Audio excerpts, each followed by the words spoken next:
ओम नमो भगवते वासुदेवाय। ओम नमो भगवते वासुदेवाय। ओम नमो भगवते वासुदेवाय। ओम अज्ञानतिमिरान्धस्य ज्ञानाञ्जनशलाकया चक्षुरुन्मिलितं येन तस्मै श्रीगुरुवे नमः। नमो विष्णुपादाय कृष्णपृष्ठाय भूतले श्रीमते भक्तिवेदान्त स्वामिनिति नामिने। नमस्ते सारस्वते देवे गौरवाणी प्रचारिणे निर्विशेषा शून्यवादी पाश्चात्य देशतारिणे। जय श्री कृष्ण चैतन्य प्रभु नित्यानंदा श्री अद्वैत गदाधर श्रीवासादि गौर भक्तवृंदा। हरे कृष्णा कृष्णा कृष्णा हरे हरे हरे रामा राम राम हरे हरे। जगत गुरु शिला प्रभुपाद की जय। भगवत वाणी भगवत गीता जी की जय। गुरु महाराज की जय।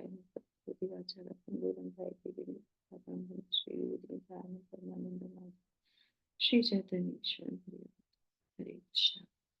हरे कृष्णा। तो सभी भक्तों का बहुत बहुत अभिनंदन, बहुत बहुत स्वागत आज के हमारे सत्र में। तो भगवान की बहुत असीम कृपा, शिला प्रभुपाद की असीम कृपा से हम लोग जो है भगवत गीता जी के जो है पूरा हमने जो है आधा भगवत गीता जी जो है कंप्लीट कर ली है। तो हम सब लोग बहुत बहुत बधाई के पात्र हैं। बहुत ही बड़ी बात है कि हम लोगों ने साथ में। तो मैं पूछना चाहती हूँ कौन ऐसे यहाँ पे डिवोटीज हैं जो चैप्टर 1 से हमारे साथ में हैं, जिन्होंने चैप्टर 1 से। मोना माता जी हैं, यस। आई नो, मोना माता जी ने मुझे इतना प्रेरित किया था कि नहीं आप यूट्यूब पे चालू कीजिए, चालू कीजिए। तभी यूट्यूब चैनल भी चालू हुआ, नहीं तो उससे पहले तो यूट्यूब में भी नहीं था। तो कई सत्र हमारे बिना रिकॉर्ड में ही चले गए थे फर्स्ट चैप्टर के, इसलिए वो है भी नहीं हमारे पास।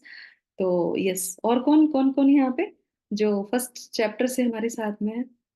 प्रेम माता जी हैं, यस। Very nice. हाँ, और बहुत से नए डिवोटीज थे वहां, पहले भी थे, प्रभु जी लोग भी थे, और सुमित प्रभु जी भी हैं, यस। थैंक यू प्रभु। हरे कृष्णा। और देखिए कितने सारे लोग जुड़ गए हैं। तो अब क्या करेंगे हम, लास्ट तक 18 चैप्टर तक तो हम लोग साथ में रहेंगे ही रहेंगे, ठीक है। चलिए, बहुत सुंदर, बहुत हमारा ये सफर बहुत अच्छा रहा, एक दूसरे के साथ में मिलके हम लोगों ने प्रेरणा से भगवत वाणी को सुना समझा। तो हम अब लोग जो है 10वें अध्याय को प्रारंभ करने जा रहे हैं। कल हम लोगों ने उनकी महिमा के बारे में सुना था। महात्म्य क्या है जो भगवत गीता को सुनने का, और जब हम उसको पारायण करते हैं तो कितने ही जीव जंतुओं का भी हम उद्धार करते हैं, है ना। इन किन प्रकार से जो है अनकॉन्शियसली भी जो है हम बहुत सारा जो है उद्धार करते हैं लोगों का, जब हम भगवत वाणी को सुनते हैं या बोलते हैं, ठीक है। तो चलिए फिर हम लोग जो है आज के अध्याय का जो है पहले हम पढ़ेंगे श्लोका फर्स्ट, और उसके बाद इसका एक्रोनिम पढ़ेंगे कि इसको कैसे हमने विभाजित किया है और कैसे ये पूरा चैप्टर हमको क्या क्या सिखाएगा या क्या क्या इसके अंदर हम जानेंगे, ठीक है। 10वां अध्याय श्री भगवान का ऐश्वर्य, है ना। तो इस अध्याय का श्रील प्रभुपाद ने नाम दिया भगवान का ऐश्वर्य, और इसको बोलते हैं, संस्कृत में इसका नाम है विभूति योग। श्री भगवान उवाच। श्लोक प्रथम जो भी मेरे साथ बोलना चाहे वो बोल सकते हैं। भूय एव महाबाहो। भूय भूय एव महाभावो शृणु मे परमं वचः। शृणु मे परमं वचः यत्तेऽहं प्रीयमाणाय यत्ते अहं प्रीयमाणाय वक्ष्यामि हितकाम्यया। वक्ष्यामि हितकामयया। थैंक यू माता जी। तो यहाँ पे भगवान क्या बोल रहे हैं, श्री भगवान ने कहा, हे महाबाहो अर्जुन, और आगे सुनो, क्योंकि तुम मेरे प्रिय सखा हो, अतः मैं तुम्हारे लाभ के लिए ऐसा ज्ञान प्रदान करूंगा जो अभी तक मेरे द्वारा बताए गए ज्ञान से श्रेष्ठ होगा। भगवान तो लास्ट के 4 चैप्टर से यही बोल रहे हैं कि जो मैं बताऊंगा वो मैंने पहले बताया ही नहीं है तुमको, है ना। अब ये क्यों ऐसा बोल रहे हैं, ये हम भाव को आज थोड़ा सा जानेंगे, ठीक है। तो चलिए अभी हम लोग पहले सुन लेते हैं तात्पर्य। बहुत सुंदर तात्पर्य है और बहुत सारी चीजें इस तात्पर्य में शिला प्रभुपाद हमको बता रहे हैं। यस, कौन सी माता जी वॉलंटियर करना चाहेंगी? हरे कृष्ण माता जी। ठीक है, तो 2 माता जी मिलके कर लीजिएगा, पहले सुमन माता जी, नेक्स्ट कोई और माता जी। यस माता जी प्लीज। हरे कृष्ण।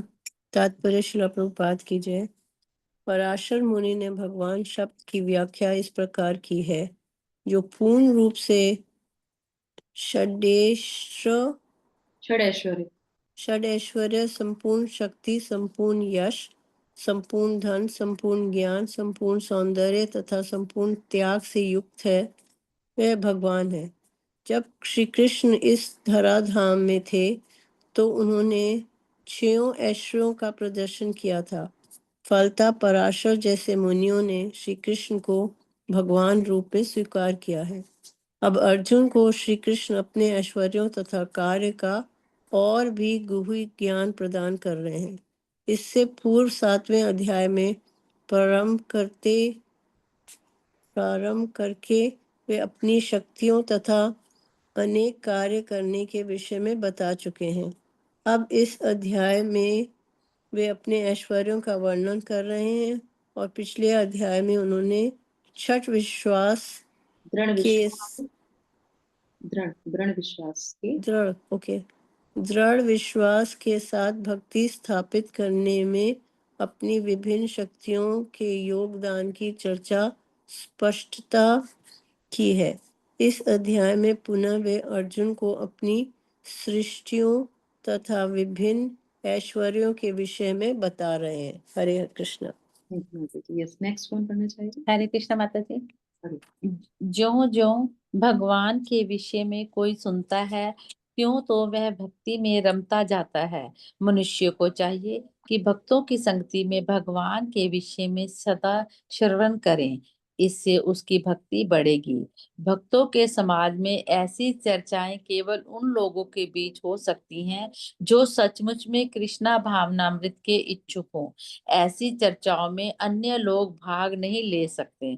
भगवान अर्जुन से स्पष्ट शब्दों में कहते हैं कि चूंकि तुम मुझे अत्यंत प्रिय हो, अतः तुम्हारे लाभ के लिए ऐसी बातें कह रहा हूँ। हरे कृष्ण माता जी। थैंक यू माता जी, हरे कृष्णा, बहुत सुंदर। थैंक यू चांदली माता जी, मोना माता जी। तो यहाँ पे पराशर मुनि, सब लोग जानते हैं पराशर मुनि कौन है? पता है पराशर मुनि कौन है? हरि बोल, बताइए कौन है पराशर मुनि?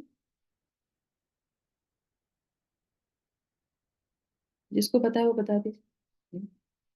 वेद व्यास जी के पिताजी पराशर मुनि, तो वो बताते हैं यहाँ पे। तो वो उन्होंने इसकी व्याख्या की है कि जो पूर्ण रूप से षड ऐश्वर्य कौन से हैं? भगवान सबसे ज्यादा शक्तिशाली हैं, सबसे ज्यादा धनाढ्य हैं, सबसे ज्यादा ज्ञान उनके पास है, और उनके पास संपूर्ण जो है सौंदर्य है, और उसके साथ साथ क्या है? त्याग भी है ना। तो इस पे हम लोग कई बार चर्चा भी कर चुके हैं पहले भी। तो ये षड ऐश्वर्य जिसके पास होता है उसको भगवान मानते हैं। ये भगवान शब्द की डेफिनेशन है, इसको बहुत जरूरी है, ये याद रख लीजिए, इसको एकदम कंठस्थ कर लीजिए। भगवान शब्द का मतलब उसको ही भगवान बोलते हैं जिनके पास ये 6 ऑपुलेंस होते हैं। अगर ये 6 ऑपुलेंस नहीं है किसी के पास, वो भगवान नहीं है। तो आप इस तरीके से हम देख सकते हैं कि जिनकी हम पूजा कर रहे हैं उनके पास ये 6 चीजें हैं कि नहीं है। तो शास्त्र में गुरु ने क्या बताया है? ये षड ऐश्वर्य जो है सिर्फ और सिर्फ कृष्ण के पास होते हैं, इसीलिए उनको भगवान बोला जाता है। ठीक है, आगे हम पढ़ते हैं इसमें। हाँ, तो अब इसमें क्या है जो हम इसकी बात चर्चा कर रहे थे यहाँ पे, तो अब जैसे पिछले श्लोक से अब यहाँ पे कनेक्शन कैसे हुआ? भगवत गीता चैप्टर वाइज नहीं बोली गई थी, करेक्ट? ये तो हमारे गुरुओं ने हमको समझाने के लिए चैप्टर अलग अलग कर दिए। वो तो एक फ्लो में जा रही थी, क्वेश्चन आंसर हो रहे थे, और मन को वो पढ़ पढ़ के आगे वो उनको वो ज्ञान देते जा रहे थे, है ना। तो मन को केंद्र करना है, भगवान में अपने मन को लगाना है। तो पिछले अध्याय में यानी कि हम लोगों ने छठे अध्याय में कौन सा योग सुना था? ध्यान योग, है ना।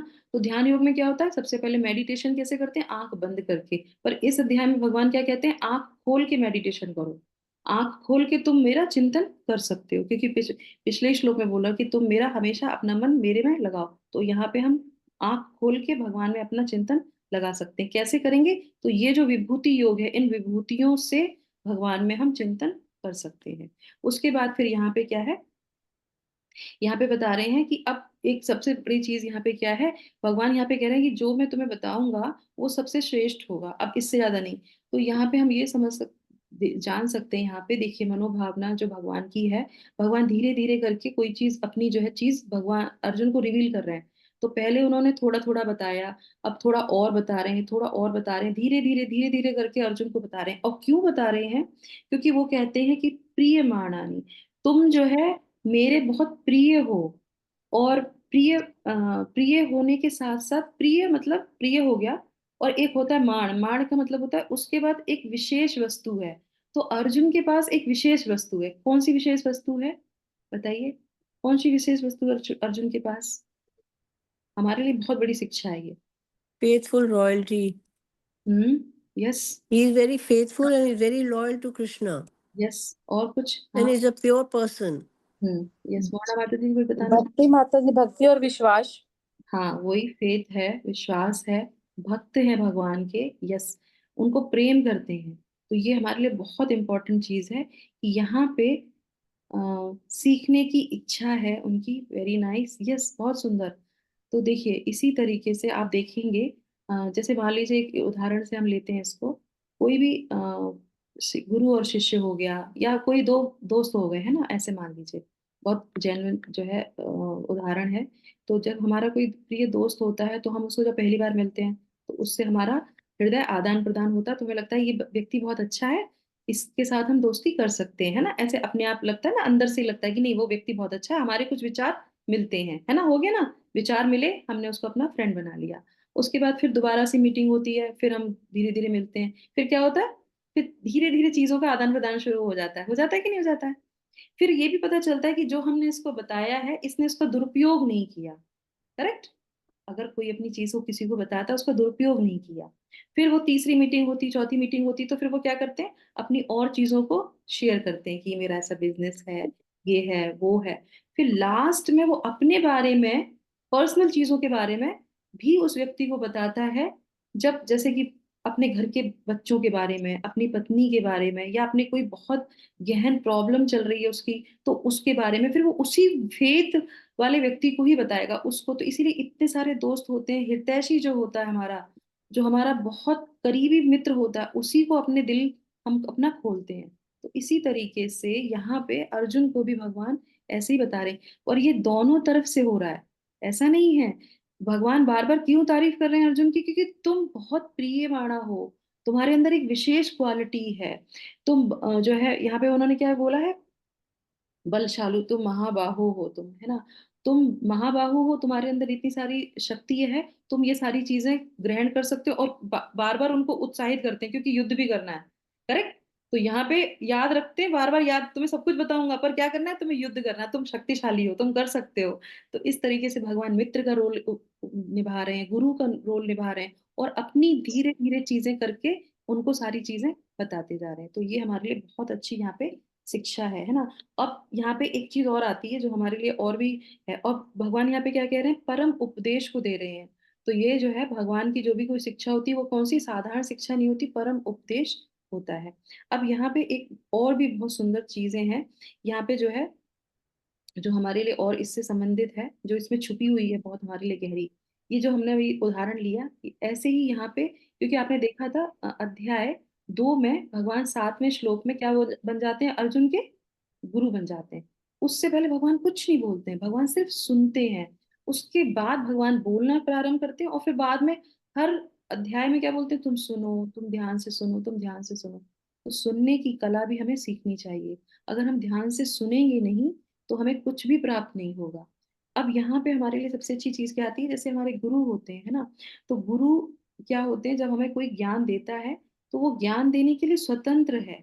यहाँ पे अर्जुन ये नहीं कहते कि नहीं, आपको मुझे बताना ही पड़ेगा, है ना। ऐसा बिल्कुल भी नहीं है। वो बिल्कुल स्वतंत्र रूप से जो उनकी इच्छा हो रही है, वो बता रहे हैं। ऐसा कुछ नहीं है। और लास्ट में क्या बोलेंगे भगवान? भगवान कहेंगे, अब मैंने तुम्हें सब बता दिया, जो तुम्हारी इच्छा हो वो तुम करो। तो बंधन बिल्कुल भी नहीं है। तो आप देखिएगा, किसी भी रिलेशनशिप में अगर बंधन बांध के रखेंगे, तो वो कभी भी रिलेशनशिप नहीं चलेगा। स्वतंत्रता सबको चाहिए होती है। तो इसी तरीके से जब हम गुरु के पास जाते हैं, या हम कोई भी, जैसे आजकल क्लासेस चलती है ना, तो उसमें क्या होता है? पैसे ले लिए जाते हैं। अब जब पैसे आप पहले से ले लेंगे, तो क्या होगा? बंधन हो गया। स्पीकर को बोलना ही बोलना पड़ेगा, क्योंकि पैसे लिए ना। नहीं बोलेंगे तो कल को उसका मैसेज आ जाएगा, अरे आपने क्लास नहीं ली, हमने आपको पैसे पेमेंट किया हुआ था, और आप दे दीजिए। और फिर वहां पे वो ज्ञान की भी महिमा नहीं रहती है। अभी क्या है? अभी सिर्फ सेवा है, क्योंकि यहाँ पे प्रेम है, सेवा है। इसीलिए, तो इसीलिए गुरु को, कभी हम ये सोचते हैं कि गुरु को हम पैसे दे देंगे, या उनसे हम ये कहेंगे हमें ये मिल जाए, नहीं, कभी भी नहीं। आप गुरु से कुछ भी मांगने के अधिकारी नहीं है। गुरु स्वतंत्र है आपको स्वेच्छा से देने के लिए। गुरु को जब लगेगा कि ये पात्र बिल्कुल सही है देने के लिए, समझ में आया? जब उसकी पात्रता देखेंगे तब उसको अपने आप वो दे देंगे। उनको सब पता रहता है कि कौन किस कंडीशन में है, कौन किस लायक है, और उसको वैसी ही सेवा हो, वैसा ही ज्ञान हो, सब कुछ वैसा रिवील करते हैं। तो हमारे लिए बहुत अच्छी शिक्षा है। हमें क्या करना चाहिए? हमें बस उनसे भीख की याचना करनी चाहिए। हमें उनसे प्रार्थना करनी चाहिए कि आप हमको भीख दीजिए, भीख की तरह, ना कि उनको। इसी तरह से आपने देखे होगा हमारे शास्त्रों में वो था ना, क्या नाम था उनका, जिसको भगवान ने मना कर दिया, जिनको उनके गुरु ने मना कर दिया था ज्ञान देने के लिए, क्या नाम था उनका? एकलव्य माता जी। एकलव्य। हाँ, एकलव्य को उन्होंने मना कर दिया कि नहीं, हम तुमको नहीं देंगे, है ना। तो बहुत से लोग इस तरीके से बात करते हैं कि क्यों कर दिया, ऐसे तो नहीं करना चाहिए था। पर नहीं, गुरु स्वतंत्र है, वो जो चाहे वो कर सकते हैं, इसलिए हमें कभी उन पे उंगली नहीं उठानी चाहिए। ये बात हम यहाँ पे क्यों बोल रहे हैं, अब आप मुझे यहाँ पे बताइए। बहुत इंपॉर्टेंट चीज है कि हमारे जो है, हमारे लिए यहाँ पे क्या है, यहाँ पे एक प्रश्न आता है हम सब लोग के लिए जो बहुत इंपॉर्टेंट है, और आप इसको समझ लेंगे। अब ये प्रश्न जो है, पिछले जो हम लोगों ने श्लोक पढ़े या भगवत गीता पढ़ी उससे भी रिलेटेड है, आज जो प्रेजेंट में हम पढ़ रहे हैं उससे भी रिलेटेड है, और जो आगे जो हम पढ़ेंगे उससे भी रिलेटेड है। ठीक है, तो आप ध्यान से इस प्रश्न को सुनिएगा और बताइएगा मुझे, ठीक है।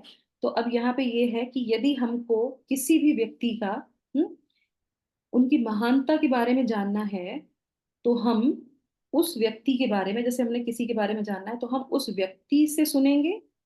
ध्यान से सुनिएगा, उस व्यक्ति से सुनेंगे, उसके साथ अपना संबंध बनाएंगे, या उसका जिस व्यक्ति के साथ पहले से संबंध है उससे हम सुनेंगे। तो जी उसका जिस व्यक्ति से पहले संबंध है उसी से सुनेंगे। ठीक है। ये सबका आंसर यही, ध्यान से सुन लिया था मेरा प्रश्न आप लोगों ने? ओके बताइए, ओके, सबका यही है आंसर? मुझे पहले बताइए आप। यही है यही है। हम्म कौन, किसका आंसर क्या है बताइए। तो मोहना माता जी ने बोला कि जिस व्यक्ति ने पहले सुन रखा है उसके बारे में, उससे हम उसकी महानता के बारे में सुनेंगे, या डायरेक्ट उसी व्यक्ति से उसकी महानता के बारे में सुनेंगे, बताइए। नहीं, भक्तों से सुनेंगे। हाँ, भक्त वो तो अभी हम उसकी बात नहीं कर रहे हैं, हम जनरल एक बात कर रहे हैं। हाँ, नहीं, जो पहले सुन रखा है, तो पहले जो मान रखा है, उसका ही सुनना है। उससे सुनना, ये सब लोग मानते हैं इस बात को? ओके। सब लोग मानते हैं? हरे कृष्णा। हरे कृष्ण। ठीक है। माता जी, पर वो गलत भी तो हो सकता है। नहीं, नहीं, विश्वास बढ़ा है। बिल्कुल सही, करेक्ट। जो आंसर आपने दिया सेकंड ऑप्शन वो ही करेक्ट है। क्यों? क्योंकि आप देखिएगा, हम लोग के जनरल जो पास की चीजें होती है ना, उसमें भी हम लोग देख सकते हैं आज का जो हम लोग का रिलेशन होता है, जब हम किसी के साथ ज्यादा रिलेशन बनाते हैं तो वहां पे क्या हो जाता है, वहीं पे क्या हो जाता है, वहीं पे दोष भी दिखने लगता है। वहीं पे दोष दिखने लगता है जब पास में किसी के साथ रहते हैं। तो फिर क्या होता है, धीरे धीरे धीरे धीरे वो व्यक्ति बहुत अच्छा था, और जैसी पर्सनल एसोसिएशन बहुत ज्यादा ज्यादा ज्यादा हो गई तो क्या होने लगा, दोष दिखने लगा। क्यों? क्योंकि हमारे अंदर दोष है, हमारे अंदर 5 दोष रहते हैं, तो हम दोष देखने लगते हैं। तो इसीलिए अगर किसी की महानता को सुनना है या किसी के साथ संबंध स्थापित करना है, तो हमारे शास्त्रों में हमारे गुरुजनों ने क्या बताया है कि हमको जिसने उससे संबंध बना रखा है उससे सुनना चाहिए, क्योंकि उसके अंदर दोष नहीं है, तभी तो उसका संबंध अच्छा बन रहा है। इसीलिए हमें उन भक्तों से उसके बारे में सुनना चाहिए। रूबी माता जी ने और मोना माता जी ने बिल्कुल सही बोला, जिसने पहले से उसके साथ संबंध बना रखा है उससे हमको सुनना चाहिए। डायरेक्ट जाके एसोसिएट होने की कोई जरूरत नहीं है। तो क्यों ये बात मैंने बोली यहाँ पे, भगवान से भी डायरेक्ट एसोसिएट होने की कोई आवश्यकता नहीं है। भगवान के भक्त कौन है? अर्जुन है, और अर्जुन के माध्यम से ये गीता रिवील हो रही है। समझ में आया? तो सेकंड पर्सन है ना यहाँ पे, डायरेक्ट भगवान बोल रहे हैं। तो भगवान डायरेक्ट किसको बोल रहे हैं? भगवान अपने भक्त को बोल रहे हैं। वो उन्होंने किसको भेजा? उन्होंने जो है, हमने श्रीला प्रभुपाद से सुना, हमने परंपरा से सुना। तो हमेशा हमको जो है, जो परंपरा से जो आते जा रहे हैं, जिनको वो रिवील हुआ, जिनका एसोसिएशन पहले से है भगवान से, उन्हीं से ही सुनना चाहिए। बहुत से लोग ये गलती करते हैं, भगवत गीता को स्वयं पढ़ने का प्रयास करते हैं, जो कि सही मार्ग नहीं है। स्वयं पढ़ेंगे, हमारे पास दोष है, हम दोष दर्शन ही करेंगे, गलतियां ही होंगी। तो इसीलिए हमको डायरेक्ट नहीं करना है, हमको गुरु के माध्यम से, भक्तों के माध्यम से। अब ये हो गया एक प्रश्न। अब दूसरा प्रश्न और ले लेते हैं, जो कि हमारी इन सब चीजों में, अब इसमें देखिए ये मैं क्यों पूछ रही हूँ, इसमें नीचे भी लिखा है, जो जो भगवान के विषय में कोई सुनता है त्यों त्यों वो भक्ति में रमता जाता है। तो जब हम भगवान के शुद्ध भक्तों से सुनते हैं, आप देखिएगा, हम लोग जब लेक्चर सुनते हैं तो हम अपने गुरु महाराज की ग्लोरिफिकेशन सुनते हैं। ग्लोरिफिकेशन कहते क्या है ग्लोरिफिकेशन? अरे गुरु गुरु से डायरेक्ट कनेक्शन नहीं कर सकते हम भगवान के उनके जो भक्त हैं जिन्होंने वो लीला पास टाइम में उनको सहयोग मिला है, उनको वो समय मिला है, तो उनसे हम उनकी ग्लोरिफिकेशन सुनते हैं। उससे क्या होता है, हमारा हृदय शुद्ध होता है, हमारा कनेक्शन बन जाता है उनसे, क्योंकि उनके बारे में तो वो ही जानते हैं, हम थोड़ी ना जानेंगे। तो इसीलिए हमको उनके बारे में सुनना चाहिए। अब एक और बहुत जो है इम्पोर्टेंट प्रश्न है कि क्या भगवान अर्जुन को जो धीरे धीरे चीजें बता रहे हैं, उन्होंने अपने हृदय की सारी बात बता दी, या उन्होंने इस भगवत गीता में सारी चीजें रिवील कर दी? बताइए। धीरे धीरे करके। हाँ, किसने आंसर दिया? जी माता जी, मैं ऑलमोस्ट सारी चीजें उन्होंने रिवील कर दी थी। यस, कौन बता रहा है? यस, रूबी माता जी। कोई कुछ बोल रहा है, आवाज आ रही कहीं से? यस, जी माता जी, मैंने कहा उन्होंने सब कुछ अपना आपने ऑलमोस्ट बता दिया था। और सब कुछ हो गया? सब मानते इस चीज को कि भगवान ने सब कुछ बता दिया अर्जुन को? यस माता जी, गुह्य ज्ञान दे दिया माता जी, शुरू ठीक, कर दिया देना। शुरू तो कर दिया उन्होंने, गुही ज्ञान दिया, और इसके बाद कुछ रह नहीं जाएगा बताने के लिए? यस, नहीं, गलत। भगवान पूरी चीज कभी नहीं बताते। अभी हम इस अध्याय को जब पढ़ेंगे और फिर लास्ट में भी जब पढ़ेंगे, तो भगवान क्या कहेंगे? ये मेरे स्फुलिंग मात्र है, जो भी मैं तुम्हें बता रहा हूँ, जैसे जो भी चीज वो बता रहे हैं, वो क्या कर रहे हैं? बता तो सब देते हैं, पर फिर भी उनका ऑपुलेंस ही इतना है। तो अब ये बताइए, कोई भी महान व्यक्ति होता है, उससे हम पूछते हैं, या किसी ने उससे पूछा ये बताइए, तो बताते हैं, बताते बताते बताते सब बताते हैं। अब किसी के पास इतना सब कुछ है, तो वो अब थोड़ी ना हर एक चीज निकाल निकाल के सब बताएगा, क्योंकि उसको भी शायद आता है कि नहीं आता। अरे क्या अपनी ग्लोरिफिकेशन करना, क्या अपना बताना, तो नहीं बताते हैं। तो इसीलिए भगवत गीता में जो बताया गया है वो बेसिक है। क्या है? बेसिक है, ये फर्स्ट है। अगर यहीं पे सब कुछ खत्म हो जाती तो भागवतम क्यों आता? क्यों आता? तो इसके बाद भागवतम आया, उसके बाद फिर क्या आया? उसके बाद फिर चैतन्य चरितामृत, बताइए क्यों आई है उसके बाद? इसीलिए बोलते हैं ये बेसिक है, इसको सुनने के बाद आप दूसरी चीजों को समझ सकते हैं। तो यहाँ पे भगवान तत्व ज्ञान देते हैं कैसे वो सब चीजों से है, तो इससे हम संबंध भगवान से बना सकते हैं। उसके बाद भगवान का अपने भक्तों के साथ कैसा संबंध है, वो भगवत गीता में कुछ नहीं है। उसके बाद तो वो श्रीमद् भागवतम में उनके भक्त बताएंगे कि भगवान का अपने भक्तों के साथ संबंध कैसा था। करेक्ट?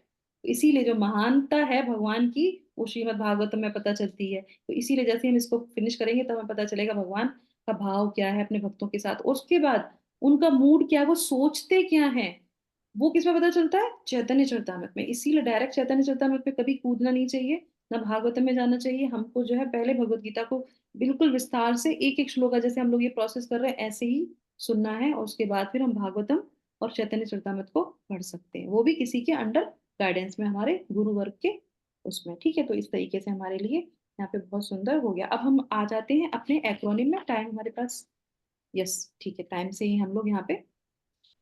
तो जैसे कि हम लोग जो है फर्स्ट चैप्टर से हम लोग शुरू करते हैं कि किस तरीके से हम लोगों ने सुना था। तो भगवान से हमारा संबंध है ना, तो हमारा हम अपना संबंध कैसे बना सकते हैं? तो भगवान ने देखिए फर्स्ट भगवत गीता में जो पहला अध्याय बोला, उसका नाम क्या था?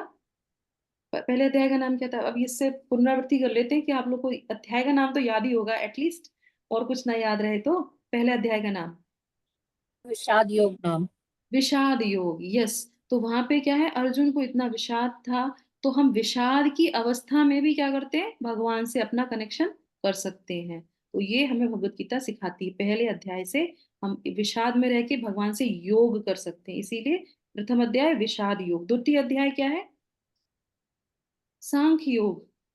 तो एनालिटिकल जो स्टडी होती है, जिससे कि हमें तत्व का भरपूर जो ज्ञान होता है, उसके माध्यम से भी हम भगवान को कनेक्ट कर सकते हैं। और सारे जो मायावादी हैं, जो और फिलोसफी हैं, उसको भी वहां पे जो है काट दिया जाता है। तो इसीलिए सांख्य योग के द्वारा हम भगवान के से अपना योग कर सकते हैं। तीसरा क्या है?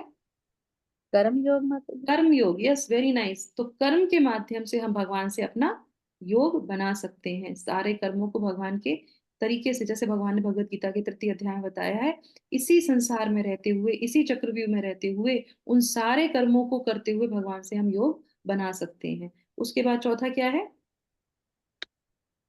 दिव्य दिव्य ज्ञान ज्ञान, माता जी। दिव्य ज्ञान। दिव्य यस। ज्ञान। तो तीसरा, चौथा और पांचवा ये हमारा ज्ञान कर्म संन्यास योग कहते हैं, उसको कर्म संन्यास योग ही कहते हैं। तो किस तरीके से वो जब दिव्य ज्ञान आता है तो हमें पता चलना चाहिए कि हमको विरक्ति रहनी चाहिए, हमको उनसे लिप्त नहीं रहना चाहिए, तो इसीलिए उसको बोलते हैं कर्म ज्ञान कर्म संन्यास योग। और पांचवा भी क्या है, कर्म संन्यास योग। तो इस तरीके से कैसे कार्य करते हुए विरक्त रहने, 3D फॉर्मूला हमने बताया था उसमें, है ना, डिवोशनल, ड्यूटी और डिटैचमेंट, इसके साथ हम जो ज्ञान से हमें आता है उसके साथ हम भगवान से अपना योग बना सकते हैं। ठीक है, छठा क्या था, ध्यान योग।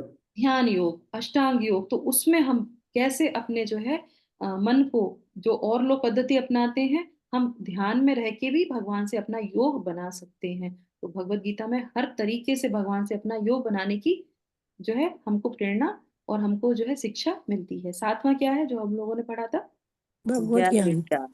ज्ञान भग विज्ञान योग। यस, तो ज्ञान भी है और विज्ञान, प्रैक्टिकल में हमें क्या करना चाहिए, तो वहीं से हमारा चीज शुरू हो जाती है। तो 6 तक हमने सीख लिया कर्म कैसे करने हैं, उसके बाद 7 में से क्या, भक्ति। तो जैसे ही हमें विज्ञान आता है, तो विज्ञान का मतलब क्या होता है, प्रैक्टिकल। तो प्रैक्टिकल में करना क्या है, तो संबंध अभिधेय, तो इसीलिए अभिधेय प्रारंभ हो जाता है 7वें अध्याय से। तो कैसे कि हमको करना क्या है अपने जीवन में, तो वो भगवान को हम अपने गुरुओं से, अपने शिक्षकों से सीखते हैं, और वहीं से हमारा 7 चैप्टर शुरू हो जाता है। इसमें हम भगवान को देख सकते हैं, रसोहस्य कौन्तेय, तो हमने देखा था ना, पानी में भी हम भगवान को देख सकते हैं। तो इस तरीके से भगवान की विभूतियां 7वें अध्याय से शुरू हो गई थी, जो हम लोगों ने जाना। फिर 8वें में हम क्या सीखते हैं, 8वें भगवत प्राप्ति। भगवत प्राप्ति, तो उसको बोलते हैं अक्षर ब्रह्म योग। तो हम उस तरीके से भी अंत समय में किस तरीके से हम भगवान को जो है चिंतन करके और वहां से भगवान का योग कर सकते हैं। योग तो है डायरेक्ट ही कि भगवान का चिंतन किया, प्राण चले गए तो कहाँ पहुंच गए, भगवान के पास चले गए। तो ये शिक्षा हमने 8वें अध्याय में अक्षर ब्रह्म योग से सीखी थी। नवा क्या है हमारा, परम परम गुह्य ज्ञान। गुह्य विगत ज्ञान, विद्या। इसको बोलते हैं कि जो है श्रेष्ठ ज्ञान, है ना। तो यहाँ पे हमने परम गुह्य ज्ञान को जाना, तो इसी को जो है ये, इस ज्ञान से, इस श्रेष्ठ ज्ञान से, गुह्यतर ज्ञान से हमने क्या सीखा कि हम कैसे भगवान से अपना योग बना सकते हैं, जैसे भगवान ने अपनी और चीजों को रिवील किया। और अब हम किस पे आ गए, विभूति योग पे। तो यहाँ पे 84-82 विभूतियों का भगवान वर्णन करेंगे, 82 विभूतियों का वर्णन करेंगे। और ये क्या है, बहुत थोड़ी हैं, भगवान ने इतनी यहाँ पे रिवील करी है, ये पूरी नहीं है, थोड़ी ही है, उतनी ही बहुत होती हैं हम लोग को सुनने के लिए, समझने के लिए, जो हम जो इस भौतिक जगत में हैं, उन सबको सुनने के बाद हम क्या करेंगे, हम उससे भगवान से योग बना सकते हैं। तो ओपन आइज जो रह के हम भगवान से योग बनाएंगे। ठीक है, तो अब हम आ जाते हैं एक्रोनिम में आज के। तो आज के एक्रोनिम में हम जानेंगे, इस एक्रोनिम का नाम हमने रखा है हियर, सुनना। ठीक है, HEAR। तो इससे हम जानेंगे कि कैसे हम इस पूरे अध्याय को समझेंगे। तो सबसे पहले जो हम 7 श्लोकों में जानेंगे, H से 1 to 7। H से how Krishna is source of everything. जो शुरू का हमारा रहेगा 7 श्लोकों में, उसमें हम क्या देखेंगे, how Krishna is source of everything, वो सभी के स्रोत किस तरीके से हैं उसका यहाँ पे वर्णन किया जाएगा।